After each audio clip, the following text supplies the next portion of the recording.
Samantha Rivers, far from ordinary, had long borne the weight of dismissive stares and whispered assumptions. One crisp afternoon, she glided into an upscale bistro renowned for its polished decor and refined air, expecting nothing more than a quiet indulgence. Yet almost immediately, a chill descended. A statuesque server with an icy sneer, known to the staff as Jenny, fixed Samantha with a disdainful glance that cut deeper than any insult. In a clipped, dismissive tone, Jenny remarked as if Samantha's very wheels were an affront rather than a mode of mobility, sending a shudder of humiliation down Samantha's spine. Without a trace of the warmth one might hope for, the bistro's bustling hum turned into a background drone of awkward indifference as Samantha, though wounded, silently departed, her dignity intact, but her spirit ignited. Behind those graceful eyes lay a relentless entrepreneur, a woman whose determination burned brighter than any prejudice hurled her way. Samantha's life had been a series of small battles, each sneer, each underestimation fanning the flames of her ambition. Despite the barriers imposed by a body that moved differently, she had transformed modest ventures into flourishing enterprises. Yet, that fateful encounter at the bistro was an echo of every slight she had endured, a painful reminder that even success could not shield her from cruelty. As she retreated into the quiet solitude of her thoughts, a daring idea began to coalesce, a chance to flip humiliation on its head and reclaim her narrative. In the days that followed, Samantha's mind churned with plans as vivid as the autumn leaves swirling outside her window. Every dismissive word and every cold gesture replayed in her mind like a broken record, fueling a resolve that would soon alter the course of her destiny. Over the span of a month, she quietly set the stage for a transformation. Without a hint of fanfare, she immersed herself in meticulous research, discreetly contacting brokers and poring over financial ledgers. Unbeknownst to the bistro's loyal staff, beneath her composed exterior was a master strategist with an uncanny ability to seize opportunity from the ashes of past injustice. The establishment, already teetering on the brink of fiscal collapse, proved to be the perfect target for her ambition, a chance to rewrite not only her own story but the very culture of a place that had once scorned her. On a brisk autumn morning, with the scent of rain and determination in the air, Samantha returned to the very bistro that had scarred her pride. But this time, she was not a mere patron with reservations, she was its new proprietor. Entering the familiar space, she observed the scene with calm authority. Jenny, still exuding an air of self-importance, flitted between tables as if performing a well-rehearsed routine. The manager, caught in a bubble of casual chatter with a few regulars, remained blissfully unaware of the storm about to break. Clad in a tailored, commanding suit, Samantha approached with measured steps, her presence radiating both confidence and a quiet resolve that silenced the clamor around her. Requesting a moment with the owner, the manager's face betrayed a flicker of confusion as he casually muttered that the absent head was away, only to be interrupted by the calm yet electrifying declaration, "I am the owner." A collective gasp rippled through the room. The manager fumbled with a set of documents that Samantha produced with deliberate precision, each paper a testament to her newly acquired authority.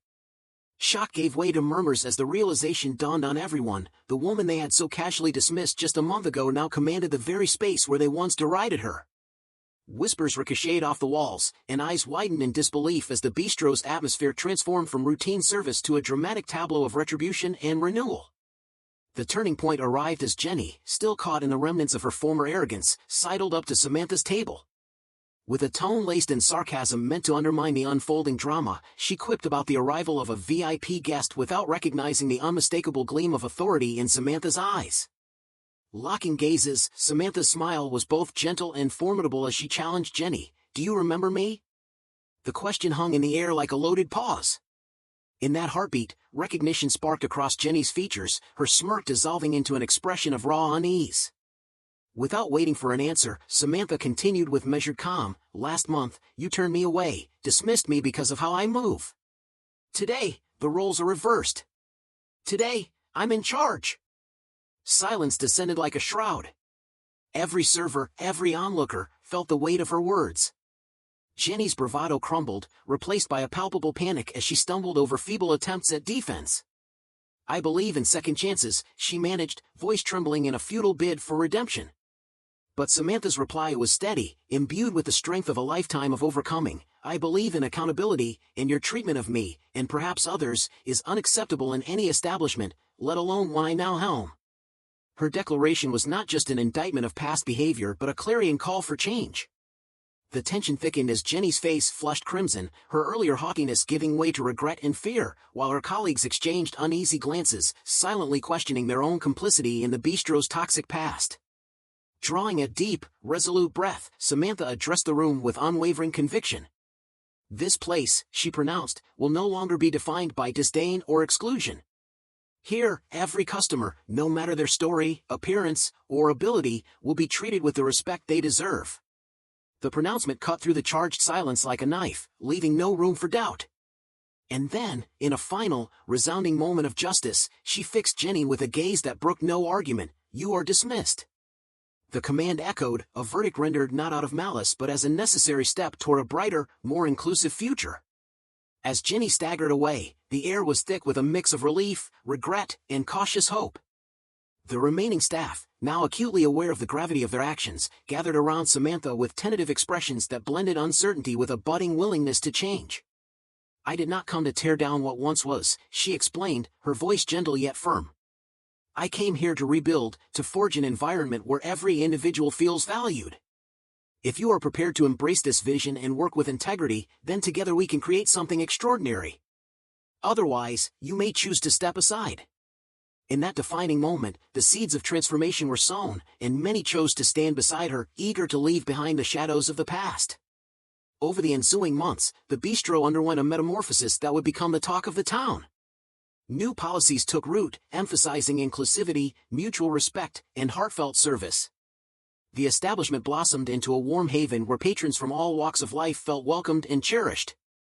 Rumors of the remarkable woman in a wheelchair, whose unyielding resolve had turned rejection into a revolution, spread like wildfire, drawing in crowds who yearned not just for a meal but for a taste of true empowerment. Samantha's journey was more than a tale of revenge. It was a stirring saga of redemption, growth, and the transformative power of perseverance. In turning a bitter moment of exclusion into an opportunity to uplift others, she redefined what strength truly meant. Rather than tearing people down, she had chosen to build bridges that welcomed every soul who crossed their threshold. And in doing so, she left an indelible mark not only on a once-shunned bistro but on the hearts of all who believe that genuine change begins when we dare to stand up and rewrite our own destinies.